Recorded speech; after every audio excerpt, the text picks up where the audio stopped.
tudo bem com vocês? Sejam bem-vindos para mais uma aula de legislação penal especial com o Estatuto da Criança e do Adolescente. Hoje nós vamos estudar as medidas de prevenção e a parte criminal do Estatuto. Pessoal, teve várias alterações em 2022 e eu trouxe tudo para vocês. Então, vamos juntos. Olha só, vamos começar com as medidas de prevenção. Nós já falamos nos encontros anteriores da parte dos direitos fundamentais, dos princípios que regem o Estatuto, da parte de adoção, da parte civil que a gente chama do Estatuto da Criança e do Adolescente. Falamos do Conselho Tutelar e as alterações que tiveram, fizemos exercícios e agora nós vamos continuar então para concluir esse conteúdo super atualizado para você. Então vamos juntos. Vamos começar, pessoal, aqui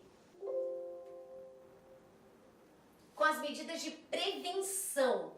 As medidas de prevenção são vários dispositivos que traz o artigo 70, 70A e agora o artigo 70B também, que teve uma alteração em 2022, com várias medidas para prevenir a violência, por exemplo. Então, houve um destaque muito importante agora em 2022, prevenção de violência doméstica contra criança e adolescente. Mas por que isso aconteceu? Nós tivemos um aumento expressivo durante a pandemia, principalmente, de violência praticada contra criança e adolescente e violação de seus direitos. Aí o Poder Legislativo, por meio de lei, alterou o Estatuto para que algumas medidas fossem adotadas junto ao Conselho Tutelar, a Polícia Civil, o Ministério Público, a Defensoria Pública e o próprio Poder Judiciário e a sociedade como um todo, para prevenir, para ver se com essas medidas possa ocorrer, e a gente vai sentir isso daqui a 1 ano ou 2 anos, uma redução nesse número. Então vamos lá, vamos ver quais são essas medidas. As campanhas educativas, eu já mencionei um pouco sobre isso nos encontros anteriores. Essa sensibilização é muito importante, olhar para a criança e para o adolescente como indivíduos de direito, né? Como todo cidadão maior de 18 anos, dignidade da pessoa humana, liberdade, a não educação por meio de castigo corpóreo, né? Esse é um dos índices, assim, um dos fatores que mais ocorre violação no direito da criança, é ainda ter aquela ideia arcaica de que para educar a criança precisa bater, precisa torturar, né, precisa humilhar, ridicularizar, que nós já vimos lá atrás. Então essas campanhas educativas, elas vêm justamente com uma proposta e um estímulo de uma outra forma de educação e também de cuidado com a criança e o adolescente. Então nós temos aqui a integração dos órgãos de defesa, né? Então tem o complexo, por exemplo, aqui em Mato Grosso tem um complexo e outros estados também tem esse mesmo modelo. Tem um complexo que já tem ali a Delegacia de Proteção à Criança, a Delegacia do Adolescente Infrator, o Ministério Público, Defensoria Pública e Poder Judiciário no mesmo complexo, para facilitar o intercâmbio das informações e agilizar o máximo possível os procedimentos relativos ao Estatuto da Criança e do Adolescente. A capacitação de profissionais na prevenção é fundamental, a equipe multidisciplinar, assistentes sociais, psicólogos, né, agentes do socioeducativo, a capacitação de todos esses profissionais que atuam, né, na elaboração de relatórios, para encaminhar ao Ministério Público e ao juiz, ou até também, como eu disse, no socioeducativo, onde ficam os adolescentes infratores para a preservação de seus direitos, para que a lei seja cumprida, tá? Nós temos aqui também, diagnóstico e enfrentamento da forma de violência contra a criança, por isso a capacitação, incentivo às práticas de resolução pacífica de conflitos. É uma novidade muito importante porque essa política ela veio também para auxiliar a justiça. Então nós temos algumas experiências, por exemplo, de círculos restaurativos, constelação familiar, a mediação, que são métodos adequados que auxiliam na resolução de conflitos. Mas vamos exemplificar como que isso vai acontecer, né? Então, na mediação, por exemplo, tem um profissional que é capacitado em técnicas de comunicação. E o que esse profissional ele vai fazer? Vamos supor que a questão seja uma evasão escolar, né? E aí o responsável, o pai e a mãe, é chamado na Justiça da Infância. Aí o mediador vai atuar, né, para entender o contexto. Por que esse adolescente está deixando de ir à escola? Qual que é o contexto familiar que ele está inserido? Ele é vítima de violência? Não é vítima de violência? Chama o pai, chama a mãe. Porque lembra, gente, que nós estudamos lá atrás que é obrigatório a matrícula da criança e do adolescente em escola e acompanhar a frequência. Se os pais não fazem isso, os responsáveis não fazem isso, isso caracteriza abandono intelectual, né? É uma violação ao direito fundamental da criança e do adolescente. E isso pode ensejar uma ação contra o pai e a mãe ou responsável, uma ação judicial. Então, como que o método vai auxiliar? De repente, numa sessão de mediação, o mediador vai auxiliando ali na comunicação entre o responsável e o adolescente, entre o pai e a mãe e o adolescente, para que haja uma compreensão, o porquê que isso está acontecendo e juntos eles construam uma solução para aquele problema sem precisar do processo.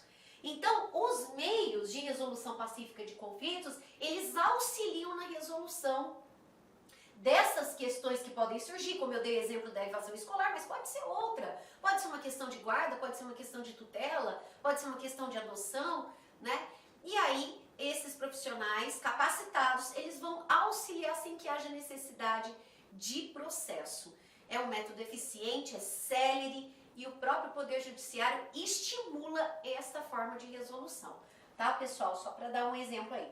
Promoção de espaços setoriais também é uma outra forma de prevenção, né? Que são aqueles espaços em que você pode também fazer aquelas discussões, aquele intercâmbio de informações para encontrar alternativas, soluções, né? Para que ocorra menos violência e menos violação ao direito da criança e do adolescente. Olha aí as novidades de 2022. Gente, a novidade de 2022, eu quero trazer para vocês aqui é o seguinte, vou resumir, porque o material está super completo para vocês, que aqui no LAC a gente trabalha sempre com material mais atualizado possível, para que você não encontre nenhuma surpresa na tua prova, para que você acerte todas as questões e passe no concurso que você tanto deseja. Então, olha só, em 2022, nós tivemos uma alteração no Estatuto. E essa alteração, o que ela visa? Ela visa aqui prevenir, né? E ela visa também combater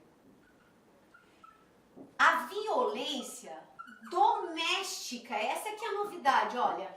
A violência doméstica praticada contra criança e adolescente. Então, o que acontece? Eles pegaram a Lei Maria da Penha, algumas disposições da Lei Maria da Penha, que trata da violência doméstica contra a mulher, e inseriram alguns dispositivos bastante semelhantes à Lei Maria da Penha no Estatuto da Criança e do Adolescente. Mas por que isso aconteceu?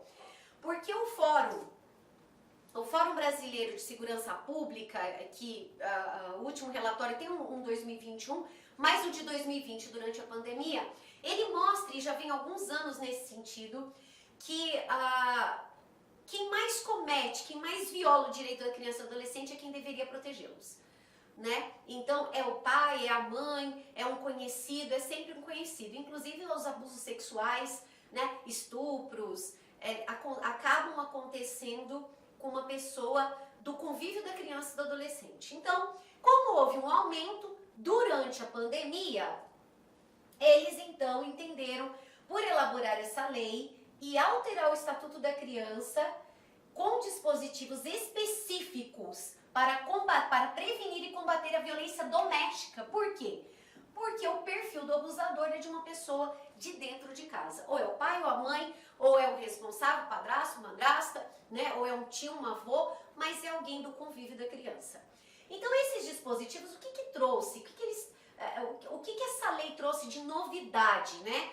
Inspirada na Lei Maria da Penha. Eu acho muito interessante porque, olha só, no caso de violência doméstica praticada contra criança e adolescente, não cabe, olha que interessante, não cabe as disposições, olha que interessante, isso aqui está lá na Lei Maria da Penha, mas veio para cá, não cabe as disposições da Lei 9.099 de 95. 9.099 de 95. Não cabe as disposições, então, do juizado especial, não cabe transação penal, né? Não cabe pagamento de cesta básica, não cabe pagamento de cesta básica como pena.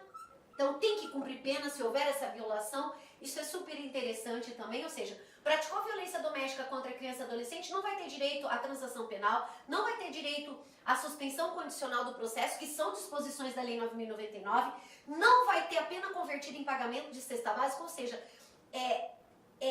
endureceu, né? Mais ainda esse combate a crime de violência doméstica contra criança e adolescente para que o agressor realmente cumpra a pena. Um detalhe importante também é a possibilidade, já tinha, o ECA ele já previa a medida cautelar, mas ela veio agora com uma outra roupagem semelhante à medida protetiva da Lei Maria da Penha.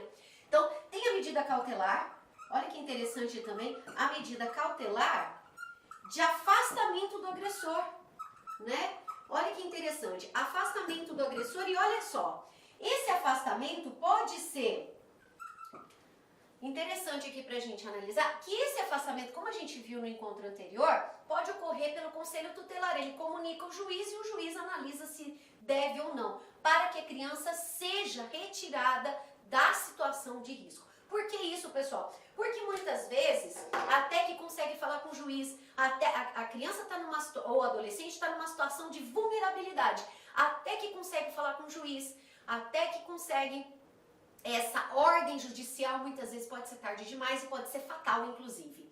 Então, essa alteração, ela veio para diminuir o risco para criança e adolescente em situação de violência doméstica. Então, essas são as principais, assim, as mais importantes, eu diria, alterações ocorridas no ECA 2022. A introdução dessa expressão violência doméstica, a alteração de diversos dispositivos para acelerar, né, todos os órgãos de proteção à criança no sentido de salvaguardar a sua integridade física, psicológica, para fazer cessar a situação de violência. Então, basicamente, é isso, pessoal, tá bom?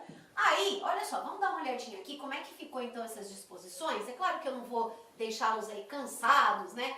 E lendo todo o slide, o importante é que o material, como eu disse, ele tá bem atualizado para vocês, mas eu vou pincelando aqui aquilo que você deve gravar para que você acerte a questão na hora da prova.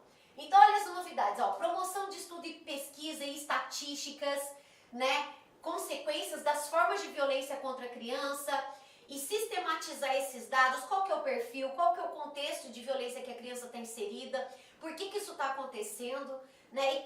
E a partir então dessas estatísticas, qual a providência necessária para fazer cessar a situação de violência, respeito à dignidade da pessoa humana, e isso eu já mencionei, promoção de campanhas educativas também, já falei para vocês, convênios, instrumentos e promoção de parceria entre órgãos governamentais e outras entidades não governamentais de proteção à criança. Essa parceria público-privada é importante porque ela aumenta também a sociedade, as pessoas envolvidas nessa proteção. Então não conta apenas com o Estado. E isso pode ser de grande valia no sentido de contribuição na redução de violência doméstica contra a criança e o adolescente. Esses convênios, principalmente para erradicar a educação por meio de tratamento, por meio de violência física, né? Olha lá, ó, tratamento cruel, degradante, formas violentas de educação, correção e disciplina. Pessoal, eu vou falar uma coisa para vocês. É muito importante essas alterações, a gente reconhece a importância, a relevância dessas alterações. Mas nós estamos diante de uma questão que não basta alterar a lei, porque a proposta, na verdade, a questão de fundo aqui é a mudança de cultura. Tem que mudar a cultura. Por quê? Nós viemos de uma geração em que o castigo físico era a forma de educar os filhos. Nós precisamos falar sobre isso, não tem como, tem que fazer esse enfrentamento, né? E eu fui educada dessa forma, então às vezes a pessoa pensa assim, eu fui educada dessa maneira. No meu caso eu não fui, graças a Deus tive essa sorte, né? Não fui, mas muitos colegas foram, muitas pessoas foram. Eu fui educada dessa forma e tô viva, e tô bem, eu vou educar meu filho assim. Mas nós estamos num outro momento, é uma outra história, é uma outra sociedade, gente, é um outro mundo. Evoluímos, né? Que bom, isso é importante. E isso exige, quando a gente se depara com essa questão, exige o que a gente chama da virada de chave, da mudança de cultura. Nossa, mas eu aprendi que educar filho é assim, como que eu vou educar de outra forma? Então, essas parcerias, esses órgãos, eles vão auxiliar nessa questão, né? Mostrar por meio do diálogo, por meio da compreensão, por meio da imposição de limites, por meio do falar o não, né? Por meio do respeito à integridade física, que você pode educar os seus filhos para que sejam pessoas de bem, sem a necessidade do castigo. Então, isso demanda um tempo, né? Mas a lei, ela vem para estimular que esse processo ocorra o mais rápido possível, que as pessoas se conscientizem que aquilo que serviu lá atrás já não serve mais e caracteriza crime, tá? Então, isso é importante falar sobre isso. Então, olha só, aí nós temos, pessoal, a capacitação das polícias, né? Lá, Polícia Militar, a Guarda Municipal, Corpo de Bombeiros. Olha, é super importante esse aspecto aqui, ó. Profissionais de escola, Conselho Tutelar, profissionais que atuam na área de combate à prevenção à violência contra a criança também, para que identifique, ou seja, se sabe, parecido com a Lei Maria da Penha, lembra que tinha aquele ditado, em briga de marido e mulher, ninguém mete colher, e hoje a gente tem as campanhas que falam exatamente o contrário. Mete a colher sim, denuncia sim e ajuda sim a combater a violência contra a mulher. A proposta da lei é que agora a gente una forças também, todos nós, para o combate à violência contra a criança e adolescente. Então, se tem um vizinho, se conhece uma pessoa, que denuncie. E esses profissionais que não minimizem a situação de violência, mas que reconheçam rapidamente que aquela criança e o adolescente está inserido nesse contexto e que possa agir o mais rapidamente para fazer cessar a violência. Por isso a importância, como aconteceu com a Lei Maria da Penha, né? Não minimizar a situação de violência, né? Não imputar a culpa à mulher, não imputar a culpa à criança ou adolescente pela violência, mas ter aquele olhar de que eles são vítimas de violação de seus direitos e a partir daí tomar as providências necessárias para fazer cessar a situação de violência. Eu sempre trago um exemplo, um choque de realidade, eu diria, no seguinte sentido. Olha, vamos pensar. Nós temos leis que nos protegem de graves violações. Por exemplo, tem o artigo 129 que fala da lesão corporal leve, grave e gravíssima. Ou seja, se alguém te der um tapa, se alguém te der um murro, se alguém puxar teu cabelo, se alguém te der um chute, essa pessoa está cometendo crime e você tem a lei que te protege e você vai usar a lei a seu favor, né? Se você está num ambiente de trabalho e o teu chefe te ridiculariza, ele te humilha, ele te coloca numa situação vexatória, você tem a legislação trabalhista que vai te proteger desse assédio moral e dessa violação aos seus direitos, né? Se você é mulher, você tem vários dispositivos e mecanismos de fazer cessar a violência, incluindo a Lei Maria da Penha. Mas quando nós pensamos na criança e no adolescente, é como se nós validássemos esse tipo de comportamento. Porque a criança e adolescente, quer dizer, eles merecem menos respeito que você. Você não pode ser violado, né? Você não gosta de apanhar, provavelmente. Se gostar, deve ter algum distúrbio de personalidade. Mas o seu filho você pode bater. Se alguém te humilha no trabalho, você entra com uma reclamação trabalhista e pede dano moral, mas você humilha seu filho. Quer dizer, ele pode e você não. Você é o único agente de direitos. Então, assim, é muito importante nos colocarmos no lugar do outro. Então, eu sempre falo para os meus alunos, e estou falando isso para vocês assim, numa prova em que cai Estatuto da Criança e do Adolescente, se coloque no lugar da criança e do adolescente, porque os seus direitos são os direitos deles também. Vai ficar até mais fácil de você encontrar a resposta. Então, se você não gosta de apanhar, se você gosta de ser respeitado, se você gosta de ser bem tratado, se você não gosta de ser ridicularizado, nem humilhado, nem constrangido, muito menos a criança e adolescente. Então, é dar ao outro, é tratar o outro como eu gostaria de ser tratado. É disso que a gente está falando aqui. Ah, mas quando eu era criança, todo mundo... Não, estamos num outro momento agora. Tá? Então, é importante pensar dessa forma, até na hora da prova, porque isso ajuda. Fala, não, se fosse comigo, eu tenho a proteção. A criança também, o adolescente, merece também esse respeito e essa proteção. Aí tem a promoção, né, de programas educacionais para disseminar os valores éticos, olha lá, o respeito à dignidade. Eu estou batendo muito duro em cima disso. É o respeito à dignidade da criança e do adolescente, tá? Lembra daquele artigo 18, hein? Destaquei ele para vocês. Agora, com essa alteração 2022, ele ganha ainda mais relevância, que trata da liberdade, do direito à dignidade, o direito ao respeito que nós mencionamos, tá? Então, grave esse artigo 18. Currículos, destaque nos currículos escolares de todos os níveis de ensino, de conteúdo à prevenção e à identificação da violência doméstica e familiar contra a criança e adolescente. É porque também lembra que a gente tem ali a disposição de que a situação de violência deve ser comunicada, né, ao Conselho Tutelar e pelos agentes de saúde, profissionais da educação, e a partir daí o Conselho Tutelar toma providência de identificar, né, os fatores e as medidas adequadas que devem ser adotadas para a retirada daquela criança e adolescente da situação de violência. As entidades públicas e privadas que atuam na área de saúde, além daquelas a que se refere o 71, devem contar em seus quadros com pessoas capacitadas. Essa capacitação é que faz com que esse profissional ele tenha um olhar humanizado para esse conflito, para essa situação de violência doméstica e familiar, e possa auxiliar na tomada de decisão para fazer cessar a violência.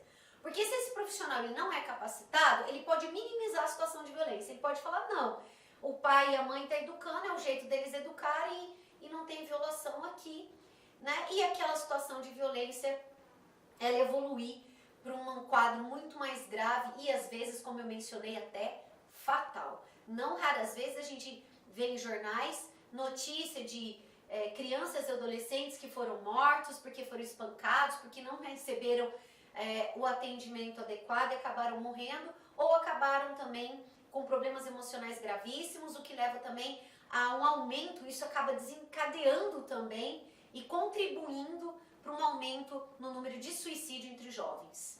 Então, a violência, ela provoca não só, ela pode ter uma escalada não só para a morte, mas ela pode ter uma escalada também que pode afetar aquele indivíduo por toda a sua vida, que é a escalada para a ansiedade, para a depressão e a escalada também para o suicídio. Então, nós estamos falando de um assunto realmente muito grave e que necessita da atenção não só do poder público, mas de todos nós. E essa alteração 2022, ela vem com esse objetivo, de sensibilizar a sociedade como um todo sobre essa questão. Aí, pessoal, nós temos, essas são então as alterações, veio a violência doméstica, já fiz o quadrinho ali para vocês. Tem alguns princípios, outros princípios também, que a banca gosta muito de cobrar, né? Que são esses princípios da prioridade que nós vimos lá no início, né? Quando eu falei ali do artigo 2º, artigo 3º do Estatuto. A prioridade na destinação de recursos para criança e adolescente, dos programas. Então, a criança e adolescente tem essa prioridade no atendimento também, né? Médico. Responsabilidade primária e solidária. Essa responsabilidade é de todos. A efetivação dos direitos da criança é responsabilidade da União, Estado e município. Por isso que ela é primária e ela é solidária. Todos são responsáveis de forma igualitária. Interesse superior da criança. Muitas vezes, eu quero exemplificar aqui para vocês. As pessoas, vamos colocar uma situação de disputa de guarda entre o pai e uma avó. Então, pela lei, quando a gente estuda, a gente fala, poxa, na falta da mãe, quem tem o direito à guarda é o pai. Na falta do pai, vamos supor um falecimento, quem tem direito à guarda vai ser a mãe. E aí, nós nos deparamos com uma situação em que a avó está disputando a guarda da criança. A avó com o pai ou a avó com a mãe. E muitas vezes o juiz acaba que concede a guarda para a avó e não para o pai ou para a mãe. Mas, meu Deus, como pode isso acontecer, né? Mas isso acontece, pessoal, justamente por força desse princípio aqui, interesse superior da criança. Vamos supor que a criança, ela viveu ela conviveu muito mais com a avó do que com o pai. Muito mais com a avó do que com a mãe. Ela está ambientalizada com aquela família já, com a avó. Ela tem a sua rotina, ela se sente protegida. amada. Não é que não gosta do pai, não é que não gosta da mãe, mas ela prefere ficar na companhia da avó.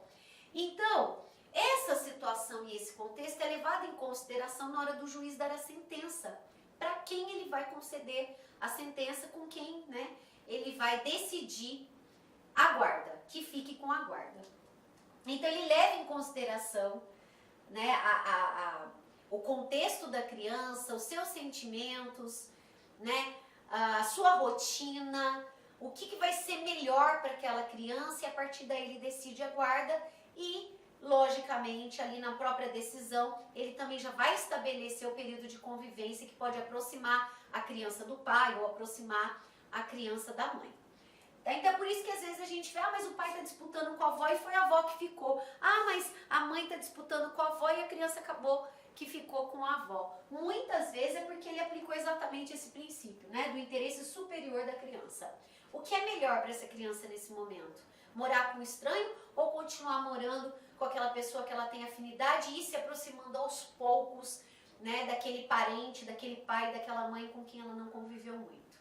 Então é isso que a gente está falando aqui. Intervenção precoce quer dizer, imediatamente diante da situação de perigo, os órgãos devem agir, né, Conselho Tutelar, a própria Justiça da Infância, Ministério Público, Defensoria Pública, para salvaguardar o direito da criança e do adolescente. Aí nós temos a intervenção mínima, né, deve ser exclusivamente pelas autoridades, então já tem a Justiça da Infância é uma justiça especializada, né, que tem o seu procedimento, né, próprio. Como eu disse, eles atuam ali num complexo que já tem o próprio judiciário, o Ministério Público, a Defensoria, as delegacias. Então, essa intervenção ela deve ser feita por esses profissionais. Proporcionalidade de atualidade, né? Então, as medidas impostas aos pais ou ao adolescente infrator ou à criança também, que são as medidas de prevenção, elas devem ser proporcionais ao ato praticado. Responsabilidade parental. A família deve assumir toda a responsabilidade com a criança e adolescente, lembrando que a colocação em família substituta é a exceção da exceção da exceção, né? Todos os dispositivos do ECA, eles vão funcionar no sentido de estimular que essa criança seja mantida no seu seio familiar, né? Então, é uma responsabilidade parental, prevalência, juntamente com a prevalência da família, que é o que eu mencionei agora, obrigatoriedade da informação. A criança e o adolescente, eles têm o direito da participação nos atos que vão decidir a sua vida. Eles não são, digamos que essa participação não vincula o juiz. Ela não obriga o juiz a decidir do jeito que a criança quer ou o adolescente quer, mas ela auxilia, ela contribui para que o magistrado forme sua convicção e decida da melhor forma possível. Então é levado em consideração, tem um lugar de fala e esse lugar é respeitado pela lei. Oitiva obrigatória e participação da criança, nesse sentido. E aí, pessoal, nós temos também uma mudança de 2019. A parte da prevenção, então, só para fechar esse capítulo, a parte da prevenção, então, vocês perceberam que é um conjunto de ações de proteção aos direitos da criança e do adolescente, com a novidade 2022, né? Que é esse combate essa prevenção e combate mais efetivo à violência doméstica praticada contra criança e adolescente. Agora, nós vamos ver um pouquinho da autorização para viajar. Aí, tem uma questão, que são dados também, as pesquisas mostram, né? Que havia um aumento, ainda ocorre, né? Mas os órgãos e o poder público têm se empenhado em fazer diminuir. Um aumento no número de crianças e adolescentes desaparecidos, principalmente crianças. E aí houve então uma proposta para alterar a idade em que o adolescente pode viajar sozinho.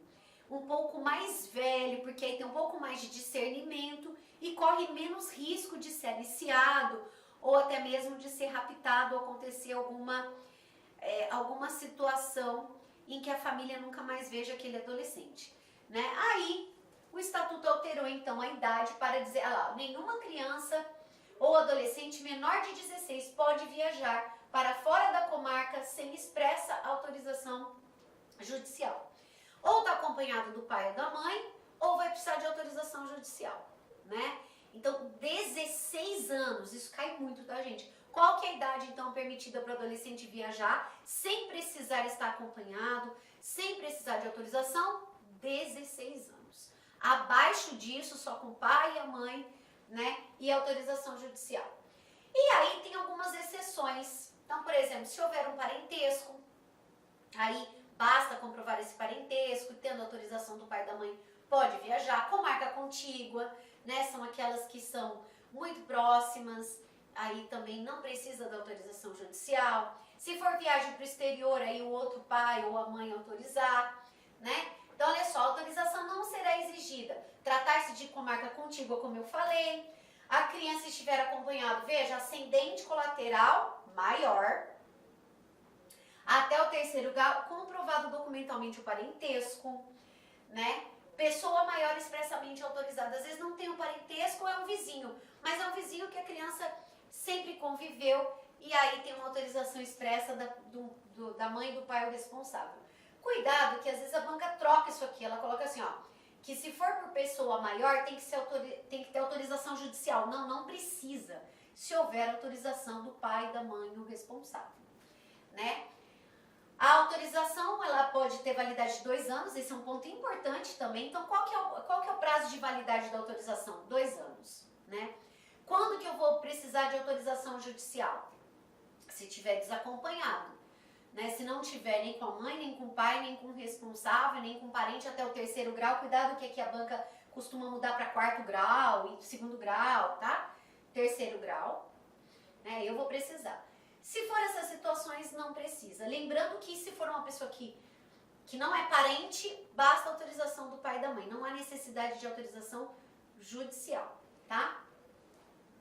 E aqui, pessoal, ó, quando tratar de viagem ao exterior, aí já mencionei, né? Ele ou é acompanhado por ambos, ou o outro deve autorizar com firma reconhecida. É lógico, porque você precisa evitar uma situação de rapto, né? De sequestro. Vamos supor que o casal está passando por um processo de divórcio e aí um deles resolve ir para o exterior. Que garantia você tem que vai voltar, não é? Então, a necessidade de ter essa autorização. Sem prévia expressa autorização, nenhuma criança ou adolescente nascido em território nacional poderá sair do país em companhia de estrangeiro residente ou domiciliado no exterior. Então, para sair como estrangeiro, não embarca sem autorização judicial, tá? Então, isso é importante. É interessante que, nem com autorização dos pais, né? Cuidado para não cair nessa pegadinha. Quando é criança e adolescente acompanhado por estrangeiro residente fora do país, só com autorização judicial. Então, mas o pai autorizou, a mãe autorizou, não vale. Tá? Cuidado com esse artigo 85 para não confundirmos. Tá bom?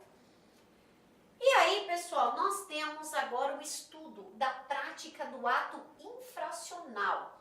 Eu vou fazer aqui um quadro para vocês, que é um esquema que a gente tem para estudar como é que funciona a apuração do ato infracional e depois a gente volta aqui para o slide. Então, vamos lá. Quando nós temos, primeira coisa que a gente precisa saber, né? Ato infracional, quando a gente fala em ato infracional, o ato infracional é a conduta análoga a crime. Então, por exemplo, né? O adolescente foi lá e subtraiu alguns itens de um supermercado. Se fosse um adulto, nós diríamos que é furto, mas como é adolescente, é ato infracional de furto, tá? Crime ou contravenção, né? Opa, vou colocar melhor aqui. Contravenção. Muito bem.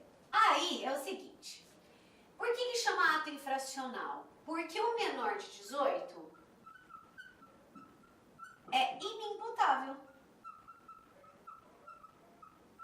Ou seja, ele não pratica crime pela lei.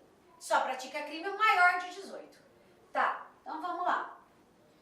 O ato infracional, então tem que ser menor de 18, né?